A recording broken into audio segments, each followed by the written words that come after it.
Hello traders, good evening. இன்றைக்கி இந்த வீடியோவில் நம்ம என்ன பார்க்க போகிறோம்னா, ஓவர் த வீக்கெண்டில் இந்த ஈரான் அமெரிக்கா பேச்சுவார்த்தையில் ஏகப்பட்ட அப்டேட்ஸ்.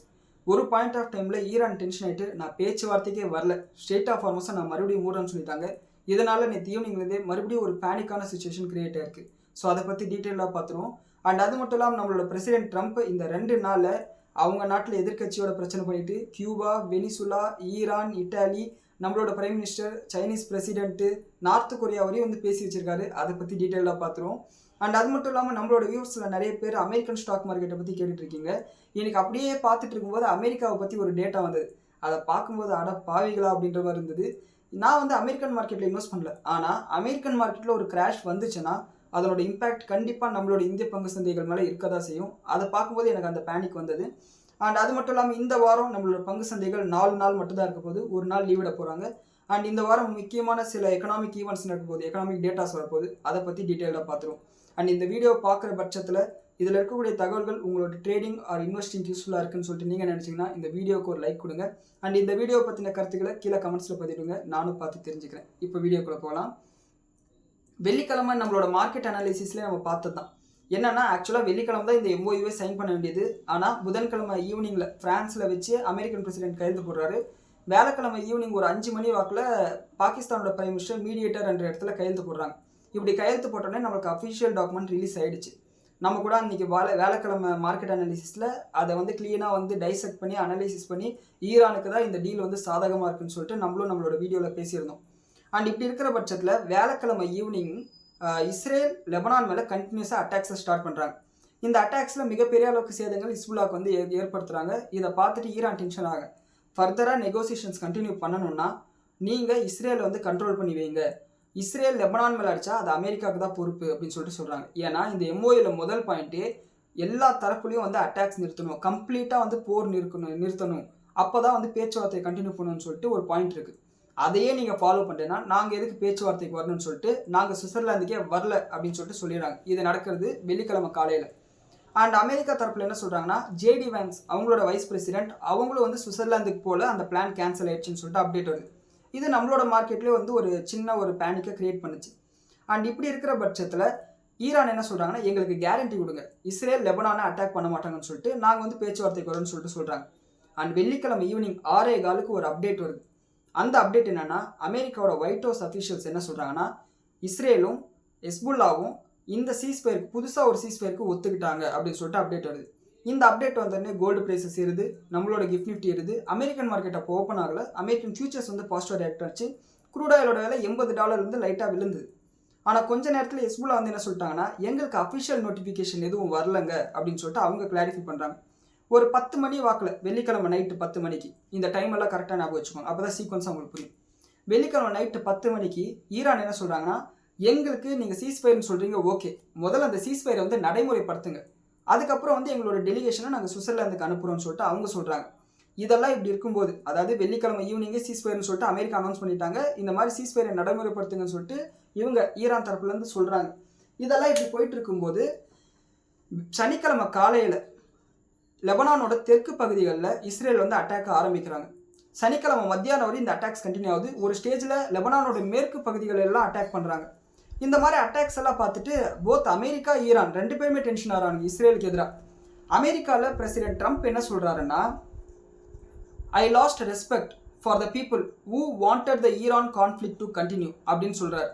அதாவது இந்த ஈரான் போர் கண்டினியூ ஆகிட்டே இருக்கணும்னு யார் நினைக்கிறாங்களோ அவங்க மேலே எனக்கு மரியாதையாக போயிடுச்சு அப்படின்னு சொல்லிட்டு அமெரிக்கன் பிரசிடென்ட் சொல்கிறார். இது ரொம்ப முக்கியமான விஷயமா பார்க்கப்படுது. ஸோ அமெரிக்கா இந்த பிரச்சனையை முடிக்கணும்னு சொல்லிட்டு தீவிரமாக இருக்காங்கன்றது இதுலேருந்தே நமக்கு புரியுது.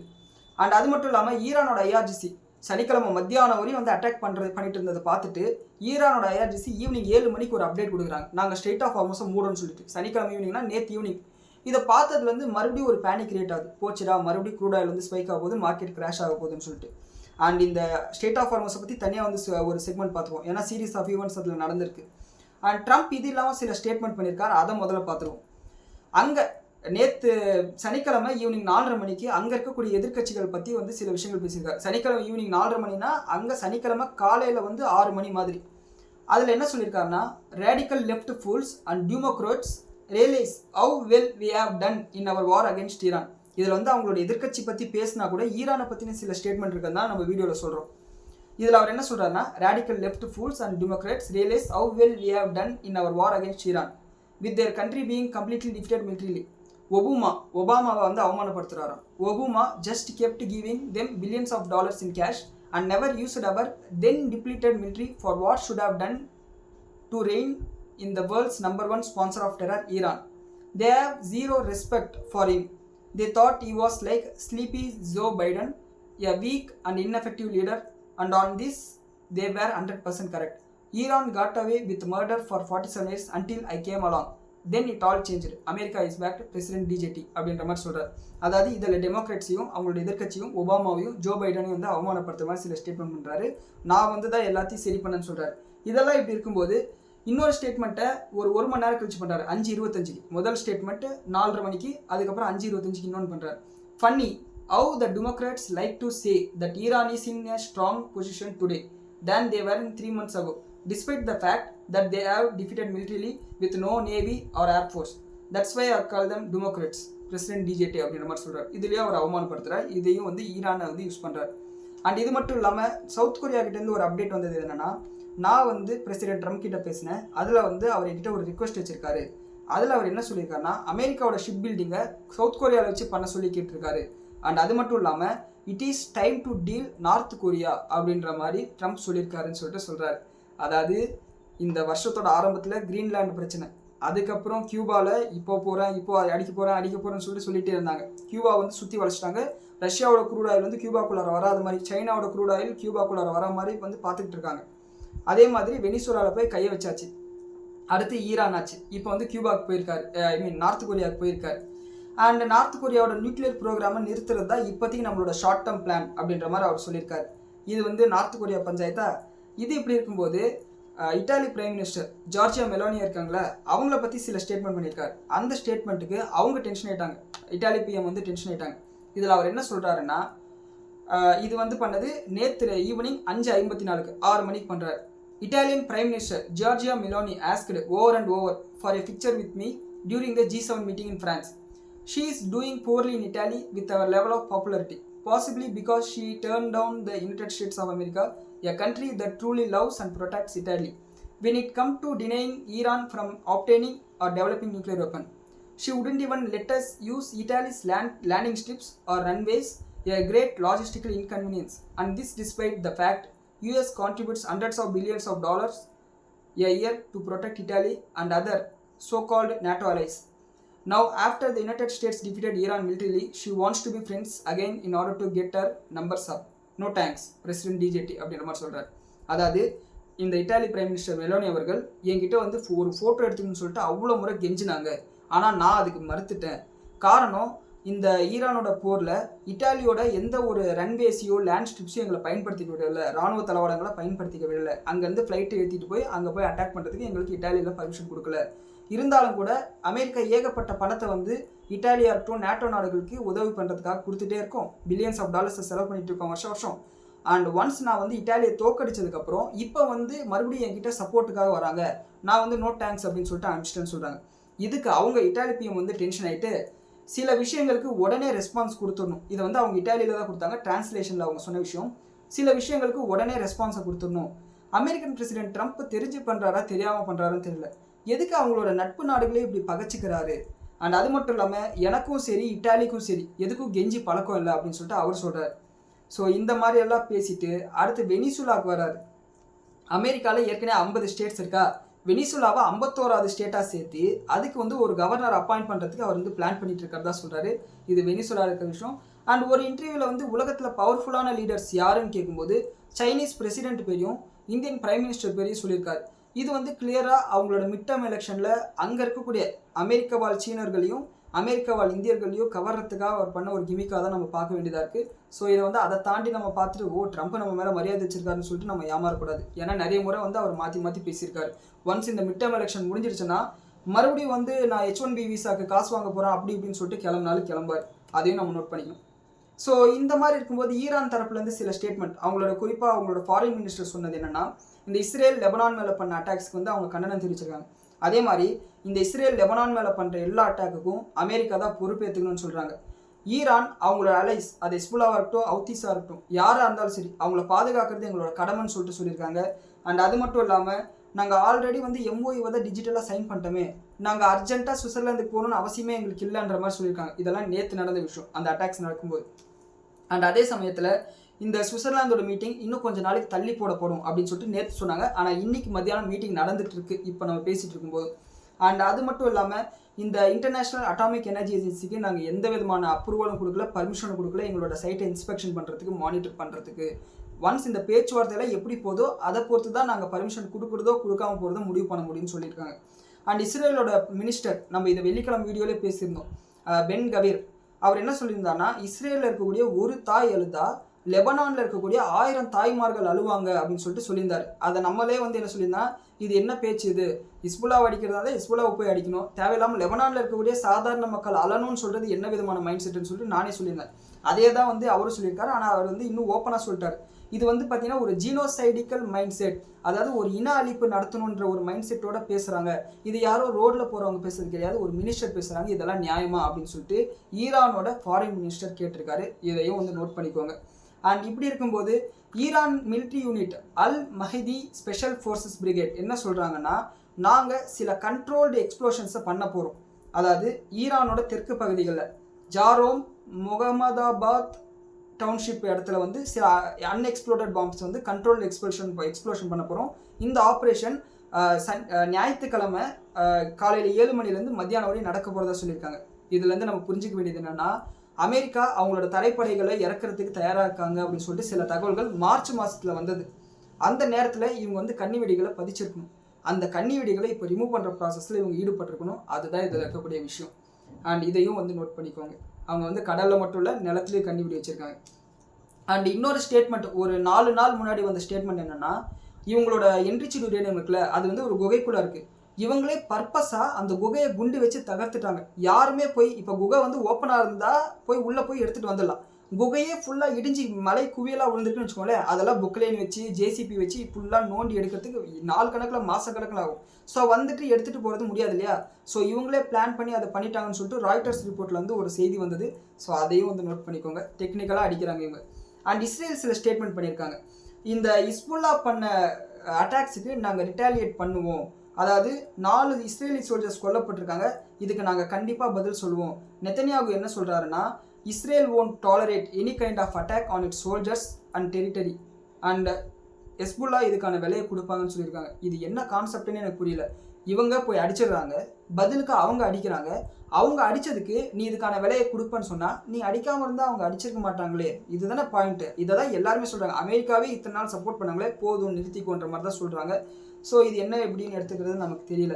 அண்ட் இன்றைக்கி மதியானம் ஃபாக்ஸ் நியூஸுக்கு கொடுத்த ஒரு இன்டர்வியூவில் வந்து நெத்தன்யாகு என்ன சொல்லியிருக்காங்கன்னா, எனக்கும் போரை நிறுத்தணும்னு தான் ஆசை, நானும் பெய்ரூட்டில் கார்லேயே போயிட்டு வரணும் தான் எனக்கு ஆசை அப்படின்னு சொல்லியிருக்காரு. ஸோ போர் நிறுத்தணுன்றவங்க எதுக்கு அட்டாக் பண்ணணும், போர் நிறுத்தினா எல்லாருக்குமே நல்லது தான். ஸோ என்ன பண்ணுறாங்கன்னு வெயிட் பண்ணி பார்க்கணும். அடுத்து இந்த ஆர்மோஸ் பஞ்சாயத்துக்கு வந்தோம்னா, ஈரானோட பெர்ஷியன் கல்ஃப் அத்தாரிட்டிஸ் என்ன சொல்கிறாங்கன்னா, இதெல்லாமே வெள்ளிக்கிழமை கொடுத்த ஸ்டேட்மெண்ட், நாங்கள் புதுசாக வந்து ஒரு ப்ரொசீஜர் வந்து அனௌன்ஸ் பண்ணுறோம். இந்த ஆர்மோஸில் கப்பல்கள் போகணுன்னா, அதாவது இதுக்கு மேலே கப்பல் ஏதாவது போகணுன்னா எங்ககிட்ட முன்கூட்டியே வந்து பர்மிஷன் வாங்கணும், நாங்கள் சொல்கிற வழிமுறைகளை ஃபாலோ பண்ணி. அது என்ன வழிமுறைனா, 48 மணி நேரத்துக்கு முன்னாடியே எங்ககிட்ட வந்து பர்மிஷன் கேட்டுருணும். என்ன கப்பல், எங்கேருந்து எங்கே போகுது, என்ன எடுத்துகிட்டு போகுது, எத்தனை பேர் உள்ளே இருக்காங்க, உள்ளே எந்தெந்த நாட்டுக்காரங்க இருக்காங்கன்னு சொல்லிட்டு கம்ப்ளீட் டீட்டெயில் எங்ககிட்ட கொடுத்துடணும். இதை 48 மணி நேரத்துக்கு முன்னாடியே கொடுத்துணும்னு சொல்லிட்டு சொல்கிறாங்க. அண்ட் அது மட்டும் இல்லாமல் அடுத்த 60 நாளைக்கு நாங்கள் எந்த ஃபீஸையும் வந்து இந்த கப்பல் மேலே வாங்க மாட்டோம்னு சொல்கிறாங்க. அப்போ 60 நாளுக்கு மேலே நீங்கள் வாங்குவீங்களா அப்படின்ற ஒரு கேள்வியும் நமக்கு எழுது.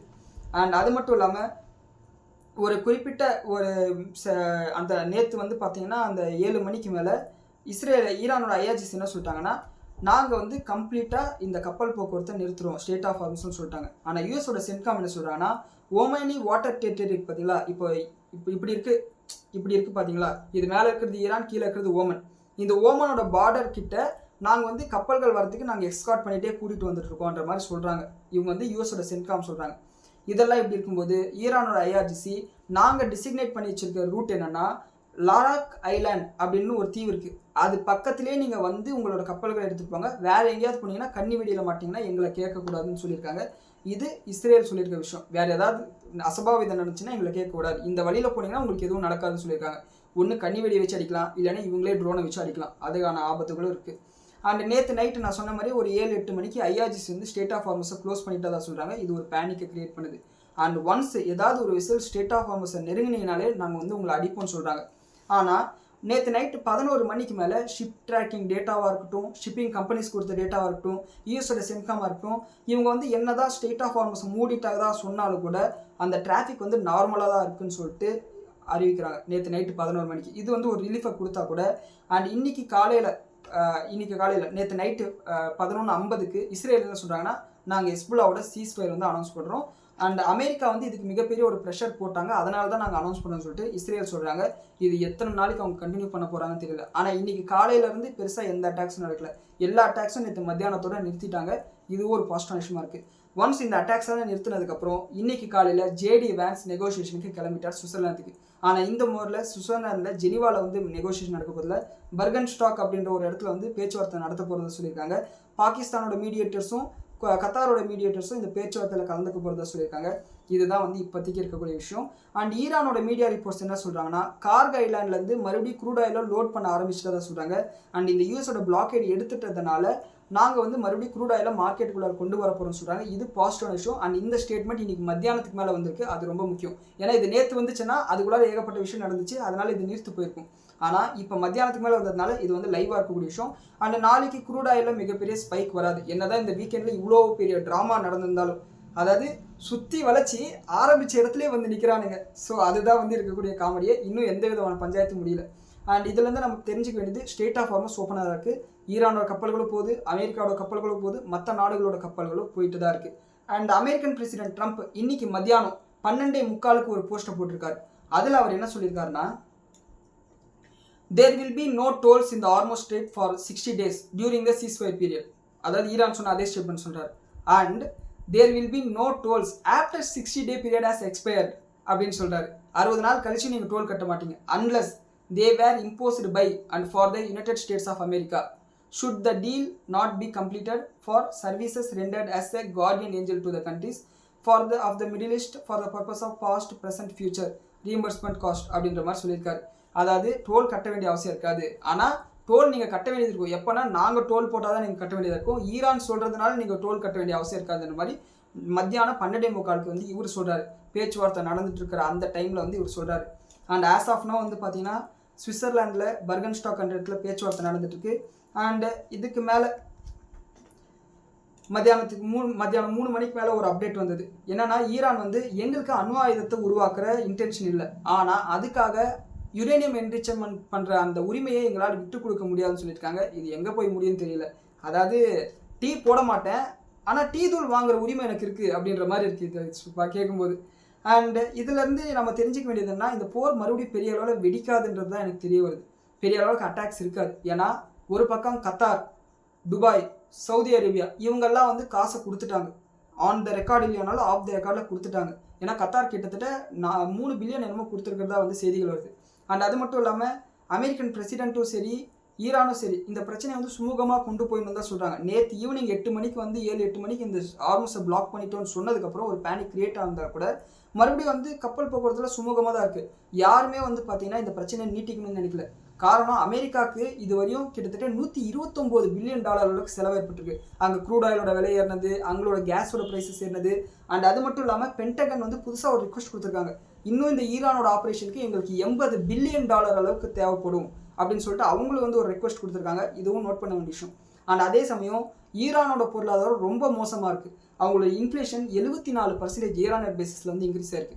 அதாவது உதாரணத்துக்கு சொல்லணும்னா, இந்த 20 ரூபா தண்ணி பாட்டில் இருக்குன்னு வச்சுக்கோங்களேன், இதை வந்து 38 ரூபா கொடுத்து வாங்குற மாதிரி, 40 ரூபா 70%னா 14 ரூபா, 15 ரூபா, அப்போ 35 ரூபா கொடுத்து வாங்குற மாதிரி அந்த அளவுக்கு வந்து விலை இருக்குது. இதில் முக்கியமான காரணம் என்ன சொல்கிறாங்கன்னா, டிரான்ஸ்போர்ட்டேஷன் காஸ்ட் அதிகமானதுனால ஃபுட் ப்ரைஸ் இன்ஃப்ளேஷன் அதிகமாகிடுச்சுன்னு சொல்லிட்டு அவங்களோட அஃபிஷியல் சொல்கிறாங்க. காரணம், ஈரான் வந்து கிட்டத்தட்ட ஒரு பாலைவன நாடு. அங்கே க்ரூட் ஆயில் தான் கிடைக்கும். போர் போட்டால் நமக்கு தண்ணி கிடைக்கும், அவங்களுக்கு க்ரூட் ஆயில் கிடைக்கும். ஸோ அப்படி இருக்கிற பட்சத்தில் அவங்களுக்கு மிகப்பெரிய அளவுக்கு உணவுப் பொருட்கள் இந்தியா மாதிரியான நாடுகள் இருந்தால் போய் சேருது. ஸோ அவங்களுக்கு அந்த தட்டுப்பாடு இருக்கிறதுனால இந்த மாதிரி இன்ஃப்ளேஷன் அதிகமாக இருக்குது. ஸோ அவங்களாலே ரொம்ப நாளைக்கு இந்த போரை வந்து கண்டினியூ பண்ண முடியாது. அண்ட் அது மட்டும் இல்லாமல் ரெண்டு தரப்புலையும் வந்து இந்த பிரச்சனையை முடிக்கணுன்ற மாதிரி பேசுகிறாங்க. அண்ட் ஈரானோட supreme leader in principle approval கொடுத்துட்டதா வந்து செய்திகள் வருது. அதாவது மனசால நான் ஒத்துக்கல, இருந்தாலும் போனால் போது, சில ரிசர்வேஷன் எனக்கு இருந்தாலும் கூட இந்த எம்ஓஇக்கு இன் பிரின்சிபல் அப்ரூவல் வந்து நான் கொடுத்துருக்கிறதா சொல்லிட்டு ஈரானோட சுப்ரீம் லீடர் வந்து இப்போ சொல்லியிருக்காங்க. அண்ட் அமெரிக்கன் பிரசிடென்ட் ட்ரம்ப் வந்து அவரோட டோனா ஸ்பீச்சை வந்து கொஞ்சம் மெலோ டவுன் பண்ணியிருக்காரு. ஸோ என்ன நடக்குதுன்னு பார்க்கணும். அண்ட் இதெல்லாம் இப்படி இருக்கும்போது இன்னும் சில அன்சர்டனிட்டிஸ் இருக்க தான் செய்யுது. ஒன்று, இந்த அணு ஆயுத பிரச்சனையில் இந்த என்ரிச்டு யுரேனியத்தில் என்ன முடிவு எடுக்க போகிறாங்கன்னு சொல்லிட்டு ஒரு கேள்வி இருக்குது. ஈரான் வந்து இந்த எம்ஓயு சைன் பண்ணுறதுக்கு முன்னாடி என்ன சொன்னாங்கன்னா, இந்த என்ரிச்டு யுரேனியத்துக்கு இருக்கக்கூடிய ஒரே விஷயம், இதை வந்து நாங்களே பிளெண்டிங் டவுன் பண்ணிடுறோம். அதாவது 60% இருக்கக்கூடிய இதை இருக்கிற மற்ற யுரேனியத்தோட கடந்து இதை பவர் பிளான்ட்டில் நாங்கள் யூஸ் பண்ணிடுறோம் அப்படின்ற மாதிரி சொன்னாங்க. அண்ட் அதே மாதிரி ஈரானோட ஃப்ரீஸ் பண்ணி வச்சிருக்கிற அசட்ஸ் $6 பில்லியன் இப்போவே ரிலீஸ் பண்ணுன்னு சொல்லிட்டு இன்றைக்கி மத்தியான பேச்சுவார்த்தையில் கேட்டிருக்காங்க. அண்ட் அதுக்கு வந்து அமெரிக்கா என்ன சொல்கிறாங்கன்னா, நாங்கள் $6 பில்லியன் ரிலீஸ் பண்ணுறோம், ஆனால் அந்த $6 பில்லியனை நீங்கள் அமெரிக்க பொருட்களை தான் வாங்கணும்னு சொல்லிட்டு அவங்க சொல்கிறாங்க. இதையும் வந்து நோட் பண்ண விஷயம். அண்ட் இந்த 300 பில்லியன் எப்படி என்ன ஏதுன்னு கொடுக்க போகிறாங்கன்னு தெரியல. இந்த ஸ்டேட் ஆஃப் ஹார்மஸோட கண்ட்ரோல் யாருக்கு இருக்க போகுதுன்னு தெரியல. இந்த ஹார்மஸில் டோல் வாங்கன்னு இவங்க சொல்கிறாங்க, வாங்கக்கூடாதுன்னு அவங்க சொல்கிறாங்க. இது எல்லாமே எப்படி முடிய போகுதுன்னு சொல்லிட்டு நம்ம வெயிட் பண்ணி தான் பார்க்கணும். அண்ட் இது இப்படி இருக்கும்போது அமெரிக்க பங்கு சந்தைகள், செகண்ட் டாபிக் வந்தோம்னா, அமெரிக்க பங்கு சந்தைகளை மிகப்பெரிய அளவுக்கு கடன் வாங்கி இன்வெஸ்ட் பண்ணியிருக்காங்க. Leveraged bets in US stock markets it's record. அதாவது இடிஎஃப்ஸில் மட்டும் கிட்டத்தட்ட 460 பில்லியன் அளவுக்கு கடன் வாங்கி இன்வெஸ்ட் பண்ணியிருக்கிறதா சொல்லிட்டு செய்திகள் வந்திருக்கு. அண்ட் அது மட்டும் இல்லாமல் ஏப்ரல்லேருந்து இந்த 3 மாதத்தில் $200 பில்லியன் அளவுக்கு கடன் வாங்கி இடிஎஃப்ஸில் இன்வெஸ்ட் பண்ணியிருக்கிறதா சொல்கிறாங்க. இந்த கடன் வாங்கி இன்வெஸ்ட் பண்ணும்போது என்ன விஷயம்னா, மார்ஜின் ட்ரேடிங் ஃபெசிலிட்டின்னு கூட நம்ம ஊரில் வந்து ஒரு விஷயம் போயிட்டுருக்கு. அதாவது ஒரு 20% 30% வில்ற வரை அமைதியாக இருப்பாங்க. அதை கீழே போகும்போது எல்லாருமே விற்க ஆரம்பிச்சாங்கன்னா சடனாக இன்னொரு ஃபால் வர ஆரம்பிக்கும். அதையும் நோட் பண்ண வேண்டிய விஷயம். அண்ட் இப்போதைக்கு வந்து அமெரிக்கன் மார்க்கெட்டில் பெரிய அளவுக்கு கடன் வாங்கி இன்வெஸ்ட் பண்ணியிருக்காங்க. இது வந்து ஒரு பபுள், இது எப்போ வேணாலும் வெடிக்கிறதுக்கு வாய்ப்பு இருக்குது. அண்ட் அது மட்டும் இல்லாமல் அமெரிக்கன் கம்பெனிஸ் கிட்ட பெரிய அளவுக்கு கேஷ் ரிசர்வ்ஸ் இருக்குது. இப்போ நம்மளோட விப்ரோ பார்த்தீங்கன்னா பைபேக் பண்ணிட்டாங்க, பஜாஜ் ஆட்டோ பைபேக் பண்ணியிருக்காங்க. இந்த மாதிரி பெரிய கம்பெனிஸ் கிட்ட கேஷ் வந்து அமெரிக்கன் கம்பெனிஸ் கிட்ட இருந்தாலும் பைபேக் பண்ண மாட்டேன்றாங்க. ஒன்று, ஏஐனால மிகப்பெரிய ஒரு ரிசெஷன் வருமோ அப்படின்ற ஒரு பயம் இருக்குது. இல்லையா, ஏஐ எக்ஸ்பேன்ஷனுக்கு நமக்கு இந்த பணம் தேவைப்படும் அப்படின்ற ஒரு எக்ஸ்பெக்டேஷன் இருக்குது. இந்த ரெண்டு காரணத்தினாலையும் அமெரிக்கன் கம்பெனிஸ் பைபேக் பண்ண மாட்டேன்றாங்கன்னு சொல்லிட்டு ஒரு கேள்வி இருக்குது. அண்ட் அது மட்டும் இல்லாமல் ஏஐ ஸ்டாக்ஸோட அந்த மார்க்கெட் கான்ட்ரிபியூஷன், அதாவது ஓவராலாக மார்க்கெட்டில் ஏஐயோட கான்ட்ரிபியூஷன் எவ்வளோனா 39% அளவுக்கு மார்க்கெட் கேப்பாக அதுதான் ஹோல்ட் பண்ணிட்டு இருக்கு. ஸோ வெறும் ஏஐயில் மட்டும் ஒரு கிராஷ் வந்தாலே கிட்டத்தட்ட 20% அளவுக்கு மார்க்கெட் விழுறதுக்கு வாய்ப்பு இருக்குது. அது உலகத்தில் இருக்கக்கூடிய எல்லா மார்க்கெட்டையும் பாதிக்கும். ஸோ அதை நோட் பண்ணிக்கோங்க. அண்ட் இப்போதைக்கு அமெரிக்காவில் இருக்கக்கூடிய ஸ்டாக் ஓனர்ஷிப் பார்த்தோம்னா, இப்போ உதாரணத்துக்கு ஒட்டு மொத்தமாக அமெரிக்கர்கள் கிட்ட இருக்கக்கூடிய சொத்து மதிப்பு பார்த்தோம்னா அதில் 51% மேலே ஸ்டாக் மார்க்கெட்டில் தான் வந்து அவங்களோட சொத்து இருக்கிறதா சொல்லியிருக்காங்க. இது வந்து பார்த்தீங்கன்னா ஒரு ரிஸ்க் ஃபேக்டராக சொல்கிறாங்க. அண்ட் ஜேபி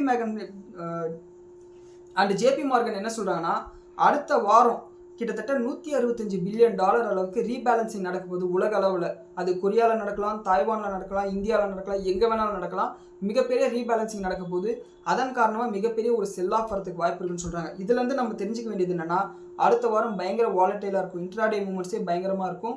ஸோ பார்த்து ட்ரேட் பண்ணுங்கள். மார்க்கெட் பெரிய அளவுக்கு விழுறதுக்கு வாய்ப்பு இருக்குது, பெரிய அளவுக்கு ஏறுறதுக்கு வாய்ப்பு இருக்குது. திடீர்னு ஒரு கம்பெனியை விற்றாங்கன்னா பெரிய அளவுக்கு அப்போ மார்க்கெட் விழும். அதாவது நிஃப்டி ஹெவி வெயிட் ஹெச்டிஎஃப்சி பேங்கோ இல்லை பாரதி ஏர்டெலோ ரிலையன்ஸோ விற்றாங்கன்னா மார்க்கெட் விழும். திடீர்னு ஏதோ ஒரு கம்பெனி வாங்குறாங்கன்னா மார்க்கெட் ஏறும். ஸோ யார் என்ன ட்ரேட் பண்ணாலும் கொஞ்சம் கவனமாக இருங்க.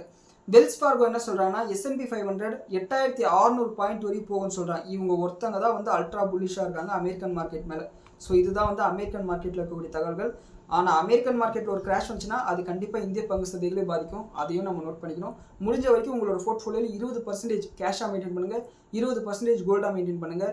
ஸோ கோல்டு இப்போ இல்லைனாலும் எப்போ வேணாலும் ஏறும். அதே மாதிரி கேஷ் மார்க்கெட் பயங்கரமாக விழுந்துச்சுன்னா உங்களுக்கு இன்வெஸ்ட் பண்ணுறதுக்கு தேவைப்படும். அதை நோட் பண்ணிக்கோங்க. அண்ட் அடுத்த வாரம் இருக்கக்கூடிய எக்கனாமிக் ஈவெண்ட்ஸ், முதல்ல வந்து அடுத்த வாரம் நம்மளுக்கு வெள்ளிக்கிழமை மார்க்கெட் லீவ், காரணம் மொகரம்னால. அண்ட் அடுத்த வாரம் இருக்கக்கூடிய எக்கனாமிக் ஈவெண்ட்ஸ்ன்னு பார்த்தோம்னா, அமெரிக்காவை சேர்ந்த ட்ரேட் ரெப்ரசன்டேட்டிவ்ஸ் நம்ம இந்தியாவுக்கு வர போகிறாங்க ட்ரேட் டீலை பற்றி பேசுகிறதுக்கு. அது முக்கியமான விஷயமாக பார்க்கப்படுது. மேக்ஸிமம் வந்து இந்த ட்ரேட் டீல் ஜூலை ஆகஸ்ட்குள்ளார சைன் ஆகிடும். ஏன்னா அமெரிக்காவில் மிட்டம் எலெக்ஷன் நடக்கும்போது அங்கே இருக்கக்கூடிய அமெரிக்கா வாழ் இந்தியர்களை வந்து ஐஸ் வைக்கணும். அதுக்காக ட்ரேட் டீல் சைன் பண்ணாங்கன்னா இந்த H1B விசா எல்லா பிரச்சனையும் வந்து அதில் வந்து அடக்கிடுவாங்க. ஸோ அது வந்து அங்கே இருக்கக்கூடிய ஓட்டர்ஸோட கோவத்தை தணிக்கும்னு சொல்லிட்டு அமெரிக்கன் பிரசிடென்ட் நினைக்கிறார். ஸோ அது வந்து நம்மளோட மார்க்கெட்ஸுக்கு பாசிட்டிவாக மாறதுக்கு வாய்ப்பு இருக்குது. அதை நோட் பண்ணிக்கோங்க. அண்ட் செவ்வாய்க்கிழமை இந்தியாவோட S&P global manufacturing and service PMI data வந்து வரப்போகுது. ஸோ இதை வந்து நோட் பண்ணணும். அண்ட் அதே மாதிரி PMI டேட்டானா ஒன்றும் இல்லை, பர்ச்சேசிங் மேனேஜர் இண்டெக்ஸ்னு சொல்லுவாங்க. அதாவது இது வந்து கிட்டத்தட்ட ஒரு சர்வே மாதிரி ப்ரொடக்ஷன் நடக்குது பார்த்தீங்களா, அந்த இடத்துல இருக்கக்கூடிய மேனேஜர்ஸ் இந்த அளவுக்கு ப்ரொடக்ஷன் இருக்குங்க, இந்த அளவுக்கு விலை ஏறி இருக்குது அப்படின்னு எல்லா டீட்டெயில்ஸும் கொடுத்து ஒரு சர்வே நடத்துவாங்க. அதுதான் அந்த டேட்டா. அண்ட் செவ்வாய்க்கிழமை வந்து பேங்க் ஆஃப் ஜப்பானோட சிபிஐ டேட்டா வரப்போகுது. அண்ட் அமெரிக்காவோட S&P global manufacturing services PMI data விட போகிறாங்க. இதையும் வந்து நோட் பண்ணிக்கோங்க. புதன்கிழமை ஆஸ் யூஷுவல் அமெரிக்காவோட க்ரூட் ஆயில் இன்வென்ட்ரி எப்படி இருக்க போகுதுன்னு சொல்லிட்டு டேட்டா வரப்போகுது. நம்ம போன வாரமே பார்த்துருந்தோம். அமெரிக்கன் பிரசிடென்ட் ட்ரம்ப் வந்து ஒரு ஸ்டேட்மெண்ட் கொடுத்துருந்தார். இந்த போர் மட்டும் 3-4 வாரம் நடந்துச்சுன்னா, இன்னொரு 3-4 வாரம் நடந்துச்சுன்னா பெரிய அளவுக்கு க்ரூட் ஆயிலோட தட்டுப்பாடு வரும், அப்போயும் நீங்கள் என்னதான் குறை சொல்லியிருப்பீங்கன்னு சொல்லிட்டு ஒரு ரிப்போர்ட்டர் கிட்ட சொன்னார். ஸோ இப்போ இந்த க்ரூட் ஆயிலோட இன்வென்ட்ரிஸ் வந்து ஏறி இருக்கா இறங்கி இருக்கான்னு சொல்லிட்டு நம்ம நோட் பண்ண வேண்டியது. அது க்ரூட் ஆயிலோட ப்ரைஸஸ் இம்பாக்ட் பண்ணும், அது நம்மளோட மார்க்கெட் மேலே ஒரு இம்பாக்டாக காட்டும். அதையும் வந்து நோட் பண்ணிக்கோங்க. அண்ட் தேர்ஸ்டே பார்த்தோம்னா அமெரிக்காவோட பிசி ப்ரைஸ் இண்டெக்ஸ் டேட்டா வரப்போகுது. பிசினா personal consumption expenditure data. So இந்த டேட்டா வீக்காக இருக்கணும், அதுதான் மார்க்கெட்டிங் நல்லது. ஏன்னா நிறைய பேர் வந்து நல்ல எக்ஸ்பென்ஸ் பண்ணுறாங்க, கன்சம்ஷன் பண்ணுறாங்கன்னா யூஎஸ் ஃபெடரல் ரிசர்வ் அப்போ உங்ககிட்ட பணம் இருக்கா, இன்ட்ரெஸ்ட் ரேட் ஏற்றுறேன்னு நினைப்பாங்க. அண்ட் அதே மாதிரி புதன்கிழமை வந்து யூஎஸோட ஹோம் சேல்ஸ் டேட்டா வருது, இதுவும் வந்து வீக்காக இருக்கும். அண்ட் அந்த டேட்டா வீக்காக இருந்தால் தான் யூஎஸ் ஃபெடரல் ரிசர்வ் நினைப்பாங்க ஓகே வீடு வாங்குறவங்களே கம்மியாக இருக்காங்க, ஸ்லோ டவுன் இருக்குது, அதனால் நம்ம ரேட் ஏற்றக்கூட நினைப்பாங்க. ஒருவேளை வீடு நிறைய பேர் வாங்குறாங்கன்னா ஹோம் சேல்ஸ் வந்து அதிகமாக இருக்குன்னா எல்லாருக்கிட்டையும் பணம் இருக்கா, அப்போ வந்து நம்ம ரேட் ஹைக் பண்ணலாம்னு சொல்லிட்டு நினைக்கிறது வாய்ப்பு இருக்குது. அது மார்க்கெட்டிங் நெகட்டிவ் விஷயம். இது எல்லாத்தையும் நோட் பண்ணிக்கோங்க. ஸோ இதுதான் இன்றைக்கான மார்க்கெட் அனாலிசிஸ். அண்டு நாளைக்கு காலையில், அதாவது இப்போ ஈவினிங் 6 மணிலேருந்து நாளைக்கு காலையிலக்குள்ளே என்ன நடக்க போகுதுன்றதை நம்மளோட வாட்ஸ்அப் சேனலில் நான் அப்டேட் பண்ணுறேன். ரொம்ப முக்கியமான விஷயம்னா நாளைக்கு காலையில் ப்ரீ மார்க்கெட் ரிப்போர்ட்டே நான் அதை மென்ஷன் பண்ணுறேன். அண்ட் இந்த வீடியோ பற்றி உங்களோட கருத்துக்களை கீழே கமெண்ட்டில் சொல்லுங்கள். நன்றி, வணக்கம்.